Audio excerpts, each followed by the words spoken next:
ઝુકેગા નહીં, ઝૂકવું તો પડશે જો તમે આઈએમપી કરીને નહીં ગયા તો જોઈ લઈએ કઈ આઈએમપી રહેવાની છે ચેપ્ટર નંબર 11 ની.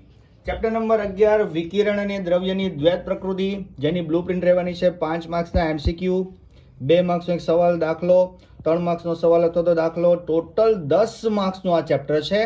પહેલો સવાલ છે આપાત પ્રકાશની આવૃત્તિ અને સ્ટોપિંગ પોટેન્શિયલ વચ્ચેનો સંબંધ.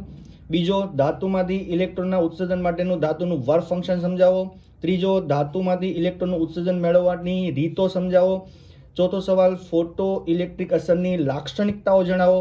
પાંચમો સવાલ, બતાવો કે તરંગવાદ એ ફોટો ઇલેક્ટ્રિક અસરના મૂળભૂત લક્ષણોને સમજાવવામાં કેવી છે, અસમર્થ છે. છઠ્ઠો સવાલ, ફોટો ઇલેક્ટ્રિક અસર માટે આઇન્સ્ટાઈનની સમજૂતી આપો. સાતમો સવાલ, ફોટોનની લાક્ષણિકતાઓ જણાવો. ઉદાહરણના દાખલા અને આ સ્વાધ્યાયના દાખલા કરી લેવા. આટલા સવાલ કરીને જાશો તો તમારે એક્ઝામની સામે ઝૂકવું નહીં પડે.